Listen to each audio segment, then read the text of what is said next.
Hey, and good morning. This morning we are here with Omuugn, and I'm really excited about today's conversation because we have a topic today that most leaders and most parents and every athlete that's ever been on the planet has had to face right in the eyes, and that is the concept of determination. We are reading from the Insights and Wisdom of Omuugn. I'm really excited to talk to Omuugn and find out what determination is and how we might be able to use it in our lives to make us better people. So please help me welcome Omuugn. I look at things as spaces and structures. And in every space, there's a structure. The structure can be a physical structure like the wall of a room, or the structure can be a boundary or a habit or something that controls our behavior in some way. Like when we go out onto the road to drive, there are structures that tell us that we drive on this side of the road, we travel this speed, and this is where the road goes, and these are my options. And so we can design a structure, especially in a relationship. You can always say, is the relationship the way I prefer it to be? My end goal, I'm determined to succeed, is to have a happy marriage. If I run against an obstacle, then I have to think, what could I do to change the structure in this space that would make it more preferable to me? And you'll always find that there's something that you can do. If you walk into a room, you look around and you say, I don't really like this room. I don't have a good vibe in here. What can I do in this room that would be more preferable to me? And you might change the color, you might change the drapes, you might have to replace the furniture or do whatever you prefer. The secret is to, whenever you feel that you're moving in the wrong direction or that you're in a place that you don't prefer, energy is moving. Energy is always moving. And so if it's moving in the wrong direction, you have to change the direction that the energy is flowing. And the way you do that is to create a new structure in that space. Let's say you have a bad habit. I don't want to have a bad habit.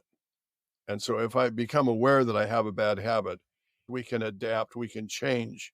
My goal, my determination is to have a happy, successful relationship with my spouse, with my teenagers, with my young children, with my married children, with my grandchildren. There are all these different kinds of relationships that we have in our lives. We want to have successful relationships. So I need to design something in my life that will enable me to have a successful relationship with this person, whoever it might be. It's ideal if you can actually sit down and talk with someone and communicate. A lot of people won't listen. And if you try to help them or give them input as to how you're feeling, they don't want to hear it. It's very challenging to be around those kinds of people. It works out well if two people can sit down and communicate back and forth and share their ideas and their feelings, and you can work things out. It's much easier to solve a problem.